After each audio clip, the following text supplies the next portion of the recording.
శ్రీమాత్రే నమ. జయ గురు దత్తాత్రేయ నమ.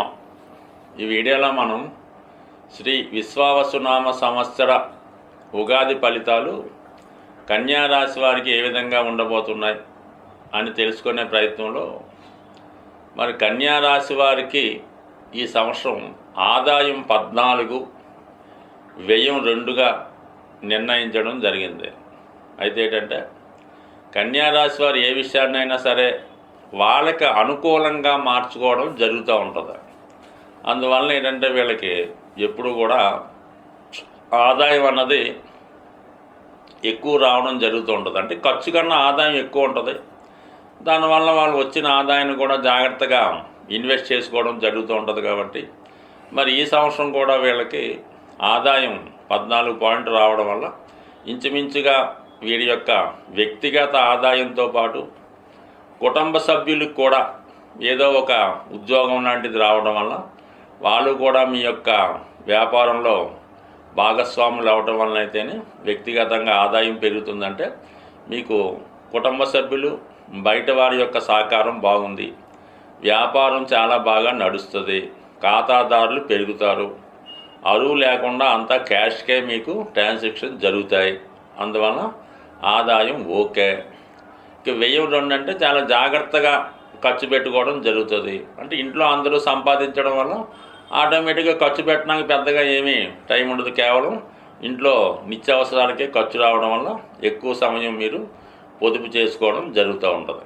మరి ఈ సంవత్సరం కూడా ఈ గ్రహస్థితి పరిశీలించినప్పుడు మీకు ముఖ్యంగా మనకి ఈ సంవత్సర ప్రారంభంలో ఈ ఉగాది రోజు ఉదయం సూర్యోదయం టైమానికి ఏ గ్రహం ఎక్కడ ఉంటుందో ఆ గ్రహాల ప్రభావం మొత్తం సంవత్సరం అంతా కూడా ఉండడం జరుగుతూ ఉంటుంది. అందుచేతనే ఉగాది ఫలితాలు మాత్రమే ఈ తెలుసుకోవడం జరుగుతూ ఉంటుంది. అలాగే పుట్టినప్పుడు జన్మ జాతకంలో ఉన్నటువంటి గ్రహాలు ఎలాగైతే జీవితాంతం తన ప్రభావాన్ని చూపుతూ ఉంటాయో ఈ ఉగాది ఫలితాలు మొత్తం సంవత్సరం అదొక స్టేట్మెంట్ లాగా, ఒక బడ్జెట్ లాగా మనం నిర్ణయించుకోవాల్సి ఉంటుంది. దాన్ని బట్టే ఆదాయ వ్యయాలు మిగతా గ్రహాల ప్రభావం రావడం జరుగుతూ ఉంటుంది. అయితే గ్రహాలు గోచారీత్యా మారినప్పుడు అవి మంచా చెడా అన్నది కూడా నిర్ణయించడం జరుగుతూ ఉంటుంది. మరి ప్రస్తుతం ఈ రాశి వారికి ముఖ్యంగా శని భగవానుడు గత కొంతకాలంగా 6వ స్థానంలో ఉంటూ ఇప్పుడు ఉగాది రోజున 7వ స్థానంలోకి వెళ్ళడం జరిగింది. 7వ స్థానం అన్నది విదేశ వ్యవహారాలు,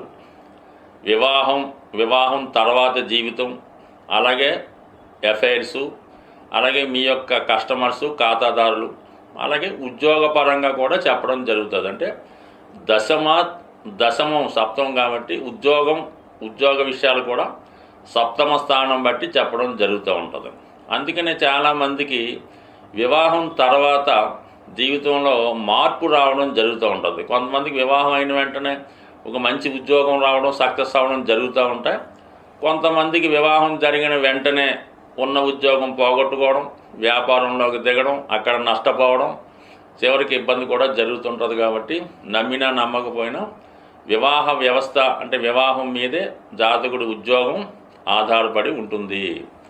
దాని తర్వాత ఇప్పుడు 7వ శని రావడం వల్ల అక్కడ ఉన్నటువంటి మిగతా గ్రహాలైనటువంటి రాహువు, శుక్ర, బుధ, రవితో కలియడం జరిగింది. ఇది చాలా వరకు భార్యాభర్తల మధ్య ఎడబాటుకి కారణం అవుతూ ఉంటుంది.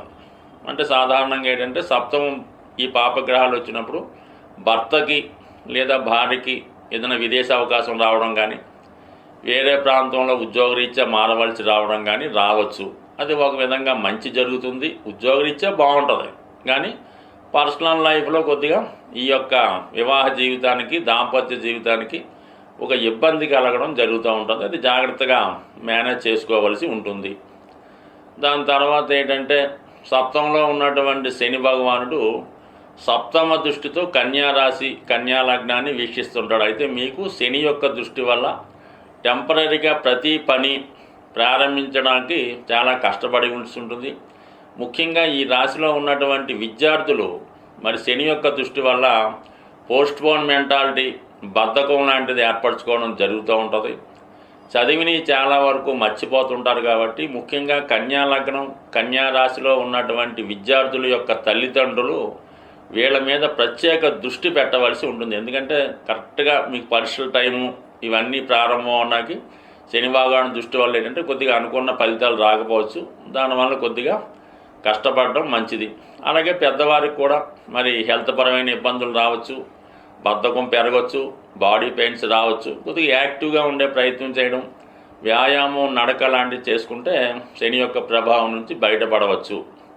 ఇంకా దాని తర్వాత ఏంటంటే 9వ స్థానాన్ని వీక్షిస్తాడు, అలాగే చతుర్థాన్ని వీక్షిస్తాడు. కాబట్టి ఏదైనా ఈ సమయంలో మీరు ఒక గృహాన్ని కొనుక్కునే ప్రయత్నం కూడా జరుగుతుంది.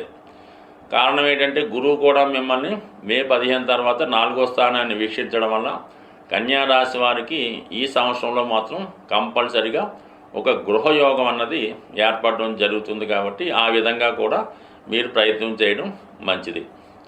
ఇక గురువు ప్రస్తుతం 9వ స్థానంలో ఉంటూ అటు 1, 5 స్థానాలను కూడా యాక్టివేట్ చేయడం వల్ల మిమ్మల్ని మీరు సంస్కరించుకుంటూ మంచి మార్గంలో వెళ్తూ చిన్న చిన్న బలహీనతల్ని నుంచి బయటపడే అవకాశం ఉంటుంది. అలాగే పూర్వపుణ్య ప్రభావం వల్ల మీలో ఉన్నటువంటి విద్వత్తుకి, టాలెంట్కి తగిన గుర్తింపు రావడం జరుగుతూ ఉంటుంది. పుణ్యక్షేత్రాలు దర్శించే ప్రయత్నం చేస్తారు. సంతానం యొక్క అభివృద్ధి మీకు ఆనందదాయకంగా ఉంటుంది. అలాగే సంతానాన్ని కోరే దంపతులకి శుభవార్త వినే అవకాశం ఉన్నది. అలాగే 3వ స్థానాన్ని వీక్షించడం వలన ఒక మంచి మిత్రులు మీకు ఏర్పడడం వల్ల వారి యొక్క సహకారంతో మీరు అభివృద్ధి పడే అవకాశం ఉంది. అంటే సాధారణంగా ఈ కన్యా లగ్నం, కన్యా రాశిలో మీడియంగా ఉండేవాళ్ళు, అంటే గవర్నమెంట్ సర్వీస్లో ఉన్నవాళ్ళు, చిన్న చిన్న వ్యాపారస్తులు, వీళ్ళు ఉండడం జరుగుతూ ఉంటుంది. సాధారణంగా ఈ కన్యా రాశి వారు అభివృద్ధి చెందడం కన్నా మిగతా వారిని, అంటే వీళ్ళు ఎక్కడ ఉద్యోగం చేస్తుంటే వాళ్ళు, ఏ సంస్థ ఉంటే వాళ్ళని అభివృద్ధి చేసే ప్రయత్నం చేస్తూ ఉంటారు అన్నమాట. వీళ్ళు వెతకడం కన్నా వేరే వారిని పెంచే ప్రయత్నం చేస్తూ ఉంటారు. ఆ విధంగానే వీరి యొక్క సహకారంతో ఇతరుల జీవితంలో పైకి రావడం జరుగుతుంది. వీళ్ళకి అనుకూలంగా మారే గ్రహాలు ఏంట్రా అంటే గత కొంతకాలంగా 18 నెలలుగా రాశి అందే సంచరిస్తున్నటువంటి కేతువు ఈ రాశి వారిని వచ్చిన అవకాశాలు వదులుకునేలా చేయడం జరిగింది. ఇప్పుడు 12వ స్థానంలోకి కేతువు రావడం వల్ల ఆధ్యాత్మిక చింతన పెరుగుతుంది. సరే, అనవసర ఖర్చులు ఎలాగున్నా సరే ఒక మంచి గురువు లభించడం ద్వారా వారి యొక్క ప్రోద్బలంతో, వారి యొక్క సహకారంతో మీ యొక్క నడవడిక, ఆలోచన విధానం మార్చుకొని మిమ్మల్ని మీరు మంచి మార్గం వైపు నడిచే విధంగా ప్రయత్నం చేస్తారు. అలాగే కొంతలో కొంత పెద్దవారికి, వృద్ధులకి సేవ చేయడం, పుట్టిన రుణం తీర్చుకునే ప్రయత్నం కూడా ఈ సమయంలో జరిగే అవకాశం ఉంది. ఎక్కువగా ఇది విద్యా సంస్థలు నడుపుతున్న వారికి, ఆధ్యాత్మిక రంగంలో ఉన్న వాళ్ళకి చాలా వరకు ఈ గ్రహస్థితి అనుకూలించే అవకాశం ఉంది. ముఖ్యంగా ఈ రాశిలో ఎక్కువగా ఈ సినిమా ఫీల్డ్లో చిన్న చిన్న వృత్తుల్లో ఉన్నవాళ్ళు, డ్యాన్సర్లు, ఆర్టిస్టులు, సాంగ్ రాసేవారు, ఈ 24 క్రాఫ్ట్స్లో ఉన్నటువంటి చిన్న స్థాయి ఆదాయం కలిగినటువంటి వారికి చాలా వరకు ఈ గ్రహస్థితి కొంతవరకు మిమ్మల్ని ఎంతో కొంత గౌరవప్రదంగా ఉండే విధంగా, ప్రతిరోజు వర్క్ ఉండే విధంగా కొంతవరకు మీకు ఈ రాహు మిమ్మల్ని సహకరించడం జరుగుతుంది మే 15 తర్వాత. ఎప్పుడైతే మే 18 తర్వాత రాహు 6వ స్థానంలోకి కుంభరాశిలోకి ప్రవేశించాడో ఆటోమేటిక్గా ఈ కన్యరాశి వారికి ఉపాధి అవకాశాలు రావడం జరుగుతూ ఉంటుంది. ఖాళీగా ఉన్న వాళ్ళకి చాలా అవకాశాలు వస్తాయి. మీలో ఉన్నటువంటి టాలెంట్కి గుర్తింపు రావడం వల్ల, పెద్దవారి దృష్టి మీ మీద పడటం వల్ల మిమ్మల్ని వారు ఉపయోగించుకొని, మీ యొక్క టాలెంట్ని ఉపయోగించుకొని వారు మీ మీద ఇన్వెస్ట్ చేసి ఏదో ఒక ప్రాజెక్టో, ప్రొడక్టో తయారు చేయడం ద్వారా మిమ్మల్ని మీరు రుజువు చేసుకునే విధంగా ఈ గ్రహస్థితి మీకు సహకరించడం జరుగుతూ ఉంది. అటు రాహుకేతువులు మీకు అనుకూలంగా ఉండడం జరిగింది. మరి మే 15 తర్వాత భాగ్యస్థానంలో ఉన్నటువంటి గురువు 10వ స్థానంలోకి రావడం జరుగుతుంది. అప్పుడు మీలో ఉన్నటువంటి టాలెంట్ పెరగడం, 10మంలో ఉన్నటువంటి గురువు ధనస్థానాన్ని వీక్షించడం వల్ల మీ యొక్క వ్యక్తిగత ఆదాయం పెరగడం, కుటుంబ సమస్యలు పరిష్కారం, ఇవన్నీ కూడా అంటే రాహువు, కేతువు ఒకేసారి మీకు మారడం వల్ల సాధారణంగా ఉన్నటువంటి వారికి ఒకేసారి ఆర్థిక పరంగా అనుకూలించే అవకాశం ఉంది. టాలెంటు పెరుగుతుంది, వృత్తిపరంగా బిజీగా ఉండే అవకాశం ఉంది. అంటే మీకు ఇబ్బందులు ఏంటంటే ఉగాది దగ్గర నుంచి మే 18వ తారీఖు వరకు, అంటే సుమారుగా మరి ఈ మధ్యకాలంలో కొద్దిపాటి ఇబ్బందులు ఉన్నా మళ్ళీ తిరిగి మీ యొక్క జీవన విధానం బయటికి సాగే అవకాశం ఉంది. అంటే ఓవరాల్గా కన్యా రాశి వారికి ఒక విధంగా ఒక సప్తమ స్థానం వివాహ బంధం తప్ప మిగతా విషయాలన్నిటికీ అలా అనుకూలంగా రావడం జరిగింది. దానికి తగ్గట్టుగానే మీ యొక్క ఆదాయం కూడా బాగా పెరగడం వల్ల ఈ సంవత్సరం సొంత గృహ నిర్మాణం యొక్క విశేషం కానీ, గృహం కొనుక్కోవడం కానీ, కొత్త ఇంట్లో మారడం కానీ, లేదా ఒక కొత్త మీ కళలకు అనుగుణంగా ఒక వాహనం అన్నా సరే ఈ సమయంలో కొనుక్కునే అవకాశం ఉంది. స్వస్తి. సాధారణంగా గ్రహాలకి మనం పరిహారాలు చేస్తున్నప్పుడు ఒక విధంగా జలతత్వంలో ఎక్కువ గ్రహాలు ఉన్నప్పుడు కానీ, ఆ జలతత్వంలో ఉన్నటువంటి గ్రహాలు మనకి వ్యతిరేక ఫలితాలు ఇస్తున్నప్పుడు అభిషేకం ద్వారా మనం ఆ గ్రహాన్ని పరిహారం చేస్తే 100% ఆ ఫలితం తొందరగా రావడం జరుగుతుంది.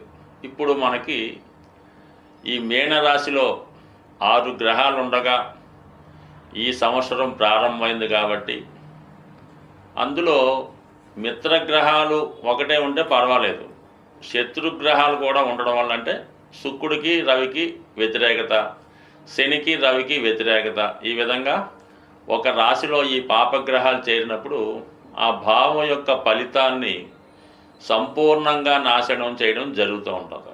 మరి ఆ కారణం వల్ల ఈ ద్వాదశ రాశుల వారికి కూడా ఈ రాహువు, శని, రవి వ్యతిరేక ఫలితాలు ఈ సంవత్సరంలో ఇస్తున్న కారణంగా మరి మీరంతా కూడా అభిషేకం ద్వారా మీరు గ్రహాలకి పరిహారం చేసుకోవచ్చు. అంటే ఇన్ని గ్రహాలకి మీరేమీ పరిహారం చేయక్కర్లేదు. అందరికీ ఆది దైవమైనటువంటి శివునికి మీరు జలంతో అభిషేకం చేయడం వల్ల మీకు ఎక్కువగా గ్రహశాంతి జరిగే అవకాశం ఉంటుంది.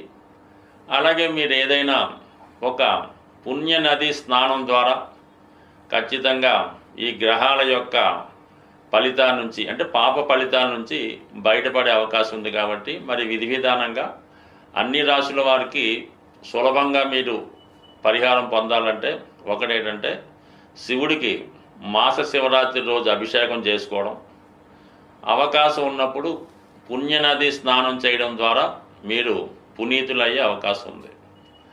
అలాగే మనకి ఏదైనా అగ్నితత్వ రాశిలో ఉన్నటువంటి గ్రహం ఇబ్బంది పెడుతుంటే మరి హోమం చేసుకోవడం ద్వారా ఆ గ్రహం యొక్క మంచి ఫలితాన్ని పొందవచ్చు. అంటే ప్రస్తుతం ఈ ప్రారంభంలో పెద్దగా అగ్నితత్వ రాశుల్లో గ్రహాలు లేవు కాబట్టి ఏదైనా మీకు ఇదొక అగ్ని ద్వారా పరిహారం, అంటే హోమం చేసుకోవడం.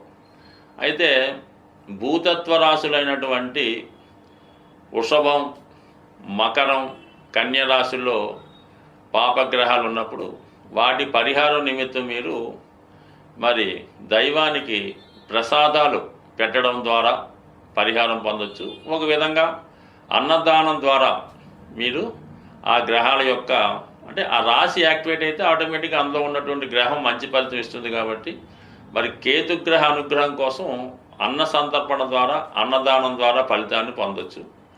వాయుతత్వంలో ఎక్కువ గ్రహాలు ఉన్నప్పుడు, పాపగ్రహాలు ఉన్నప్పుడు జపం ద్వారా, అంటే మీకు మీరే చేసుకునే ఏదో ఒక మంత్రం చేసుకోవడం ద్వారా మరి వాయుతత్వంలో ఉన్నటువంటి గ్రహాలు మీకు మంచి ఫలితాన్ని ఇవ్వడం జరుగుతూ ఉంటుంది. బట్ ఏదైనా మరి ఈ సంవత్సరంలో ఈ జలతత్వంలో ఉన్నటువంటి రాహువు, శని మొదలగు పాపగ్రహాల శుభ ఫలితం పొందాలంటే ఖచ్చితంగా మీరు అభిషేకాల ద్వారా అమ్మవారికి చేయించుకోవచ్చు, అయ్యవారికి చేయించుకోవచ్చు. లేదంటే మీకు మీరు కూడా ఏదైనా ఒక పవిత్ర నదిలో స్నానం చేయడం వల్ల ఖచ్చితంగా పునీతులై ఆ గ్రహాల ప్రభావం నుంచి బయటపడే అవకాశం ఉంటుంది. స్వస్తి.